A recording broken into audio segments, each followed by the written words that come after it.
Ada sebagian orang berpikir kalau dia sudah sholat, dia sudah taubat, dia sudah berzakat, dia sudah berzikir, maka hidupnya akan tenang, hidupnya akan senang, hidupnya akan kenyang, karena dia sudah dekat dengan Allah. Tapi kemudian setelah dia berhijrah, bertaubat, zikir dan sholat, ternyata rezekinya tidak lancar. Lalu kemudian hidupnya penuh dengan kesulitan dan kesusahan. Muncul bertanya-tanya dalam hatinya, mana keadilan Tuhan? Tidak sedikit manusia modern yang awalnya buat dosa maksiat, lalu kemudian bertaubat, kembali lagi, bahkan menjadi, na'udzubillah, menjadi lebih jahat dari sebelumnya. Ini semua berawal dari salah berpikir. Orang yang salah berpikir nanti dia akan salah bicara. Setelah itu dia akan salah berbuat, salah bertindak, salah beramal. Maka dalam Islam kita diajarkan untuk benar dalam berpikir. Kalau kita sudah hijrah, sudah taubat, sudah sholat, sudah zikir, sudah zakat, bukan berarti ujian tidak datang menerpa hidup kita. Faksusil qasasa, sebutkanlah kisah-kisah para nabi. Sebutkanlah satu di antara nabi yang tidak ada ujiannya. Cerita tentang penyakit, tidak ada penyakit yang lebih dahsyat daripada penyakit yang dialami oleh Nabi Ayyub alaihissalam. Bercerita tentang ditolak jamaah, tidak ada nabi yang paling mengerikan ditolak oleh umatnya melebihi Nabi Nuh alaihissalam. Nabi Yunus juga demikian, sampai masuk ke dalam laut, mereka campakkan dari atas bahtera, tenggelam dalam 3 kegelapan, gelap malam, gelap laut, dan gelap perut ikan. Bercerita tentang kesusahan dan kesulitan, diusir dari kampung halaman, dimusuhi oleh paman kandung, mereka lempar pakai batu, berdarah pelipisnya, retak giginya. Tidak ada yang lebih hebat daripada ujian Sayyidina wa Maulana Muhammad sallallahu alaihi wasallam.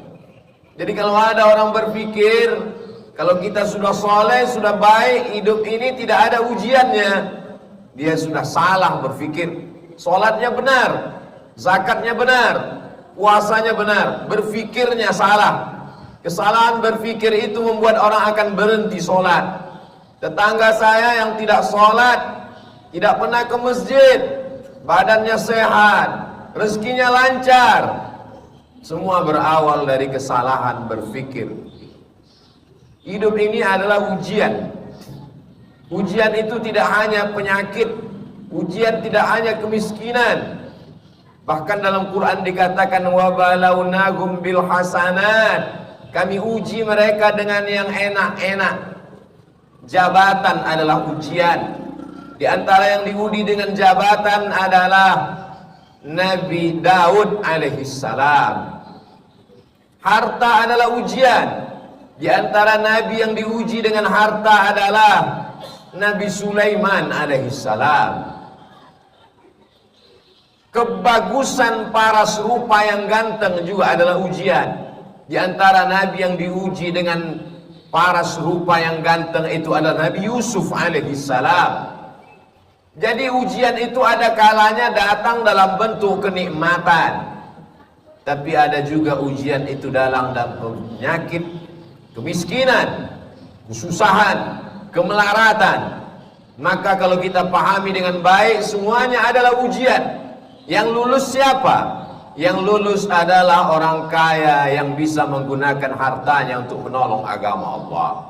Yang lulus adalah orang yang punya kuasa, tapi sehari dipakai untuk berpuasa, sehari dipakai untuk makan. Itulah dia Nabi Daud. Ahabbus shaum ilallah shaumi Daud. Puasa yang paling disukai Allah, puasa Nabi Daud. Mengapa demikian? Walaupun dia berpuasa, tapi harinya dia bagi. Yasumu yauman, sehari dia berpuasa, wa yuftiru yauman, Sehari dia makan, sehari dia pakai untuk mengingat Allah, sehari dia pakai untuk mengatur rakyatnya, dan mengatur rakyat itu juga dapat pahala dari Allah Subhanahu wa ta'ala. Jadi kalau kita berpahaman, berpikiran benar, insya Allah apapun yang datang kepada kita, kita anggap sebagai ujian. Datang senang, ujian. Datang susah, ujian. Datang harta, ujian. Datang miskin juga ujian. Orang yang berharta lulus ketika harta itu tidak sampai ke dalam hatinya, hanya sampai di tapak tangannya. Dia hanya menerima, setelah itu dia kasih kembali. Terima kasih. Dia bangunkan ke pesantren, dia bangunkan ke masjid, maka dia lulus ujian harta. Orang yang miskin bagaimana lulus ujiannya? Dia bersabar, tapi dia tetap berusaha, berikhtiar. Ahlus sunnah wal jamaah tidak membiarkan diri dalam kemelaratan. Innallaha la yughayyiru ma biqaumin hatta yughayyiru ma bi anfusihim. Allah tidak merubah suatu kaum sampai mereka berusaha untuk merubah diri mereka sendiri. Gunakan potensi yang ada pada diri. Jalin silaturahim, buka usaha. Tetap tidak datang keuntungan, berarti sudah ditakdirkan Allah untuk bersabar.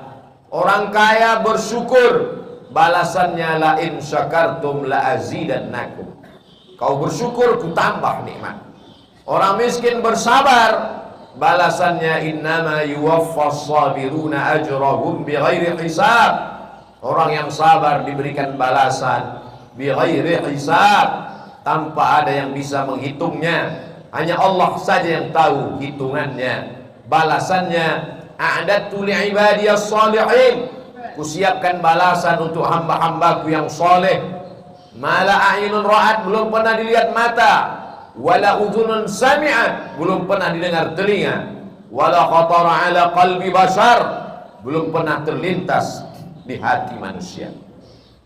Kalau sudah benar pemahaman kita bahwa nabi-nabi, rasul-rasul yang dekat dengan Allah pun diuji dengan penyakit, diuji dengan musibah, diuji dengan berbagai macam ujian. Dan ada di antara mereka yang diuji dengan kekuasaan, dengan harta, dengan paras rupa. Ada di antara mereka yang diuji dengan kesakitan, kemelaratan, terusir dari kaumnya. Fahamlah kita bahwa kalau kita sholat, kita bisa kaya, kita juga bisa susah. Kalau kita sudah hijrah, sudah taubat, kita bisa sehat, kita pun juga bisa sakit. Sehingga kalau sudah hijrah, sudah taubat, datang penyakit silih berganti, datang ujian, bisnisnya jatuh, sholatnya tidak berhenti, dia tidak merajuk, tidak ngambek, tidak marah kepada Allah, karena dia tahu Allah menguji aku. Dia beluani, Allah sedang menguji aku. Ashkur, apakah aku bersyukur, am akfur, atau aku menjadi kufur kepada Allah Subhanahu wa ta'ala. Semua berawal dari kesalahan berfikir. Afala tatafakkarun, kenapa kamu tidak berfikir? Afala ta'qilun, kenapa tidak menggunakan akal pikiran? Tidak ada yang sulit bagi Allah Subhanahu wa ta'ala. Allah Maha Kuasa, fa'alul lima yurid. Dia berbuat sesuai kehendaknya, bukan kehendak atasannya. Dia tidak punya atasan. Wa huwa ala kulli syai'in qadir. Dia Maha Kuasa atas segala sesuatu. Tidak ada yang menguasainya. Tidak ada yang perlu membutuhkan proses waktu bagi Allah. Innama amruhu idza arada syai'an ay yaqula lahu kun fayakun. Antara senang dengan lapar sama. Karena yang memberikan kenyang juga dia, yang memberikan lapar juga dia. Hari ini begitu banyak orang yang berkata alhamdulillah ketika kenyang, lupa kepada Allah saat lapar. Atau ada juga terjadi sebaliknya, waktu lapar ingat Allah, setelah kenyang lupa kepada Allah. Yang kau minta saat kau susah, dia juga yang kau minta saat kau lapar. Yang kau minta saat kau senang, dia juga yang kau sembah saat kau susah. Allah, qul huwallah, dialah Allah, Tidak ada Tuhan baik, tidak ada Tuhan jahat. Seperti mereka yang mengatakan ada Tuhan yang baik, ada Tuhan yang jahat. Banyak sekali Tuhan-Tuhan yang disembah. Dalam Islam kita hanya meyakini la ilaha illallah. Dialah yang maha baik. Kalau ada sesuatu yang tidak menyenangkan kita datang menimpa kita, menurut kita itu tidak baik, tapi menurut Allah itu baik. Hubungan kita dengan Allah dibangun dengan dua cara. Yang pertama husnuzan. Kita sudah berusaha all out mengerahkan segenap potensi diri. Terjadi tidak sesuai dengan yang diinginkan. Kita hanya mampu berhusnuzan kepada Allah. Berarti Allah punya rencana yang lebih baik, yang lebih indah daripada rencana kita. Puncak daripada hubungan pada Allah adalah ridha. Makanya sebelum matahari terbit, di awal hari kita sudah mengatakan raditu billahi rabba. Aku ridha kepada Engkau ya Allah. Apapun yang Kau berikan kepada aku ridha. Kau berikan sehat, aku ridha. Kau berikan sakit, aku pun ridha. Tapi tetap berusaha berobat. Kau berikan aku kaya, aku ridha. Kau berikan susah, aku tetap juga ridha. Namun tetap berusaha, berikhtiar, membuka segala usaha. Orang yang masuk ke dalam surga itu nanti ditanya Allah, ya ahlal jannah, hai penghuni surga, kamu sudah mendapatkan semua balasan, mau apa lagi? Penghuni surga menjawab, ada satu yang belum kami dapat. Apa? Ridhaka, kami belum dapat ridhamu. Yang lain kami sudah dapat.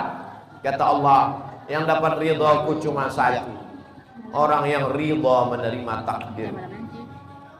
Maka maqam yang paling tinggi adalah maqam ridha. Nabi Muhammad sampai ke maqam itu. Wala sawfa yu'tika rabbuka fatarda. Allah memberikan apapun yang kau mau. Kenapa? Karena engkau ridha. Man lam yarda biqada'i, siapa yang tidak ridha menerima takdirku, walam yasbir bibalai, tidak sabar menerima ujianku, falyatlub rabban siwaya, carilah Tuhan selain aku. Syirik, kafir, murtad, na'udzubillah wal iyadzubillah. Allah menyelamatkan kita sampai anak cucu kita hingga hari kiamat daripada berpaling daripada Allah hanya gara-gara tidak tahan menerima ujian. Tidak ada yang bisa menguatkan hati kita kecuali Allah. Wasta'inu, minta tolonglah kepada Allah, bisabri, dengan banyak-banyak sabar, wassalah, dengan banyak-banyak salat. Kalau ujian hidup ini berat, angkat kedua tangan. Besar ujian ini, lebih besar Allah. Allahu Akbar. Setelah itu katakan dalam hati, Allahu Akbar kabira. Tidak ada apa-apanya ujian ini, engkau lebih besar. Walhamdulillahi katsira. Segala puji hanya milik engkau. Wa subhanallahi bukratan wa asila. Pagi, petang, siang dan malam yang suci hanya engkau.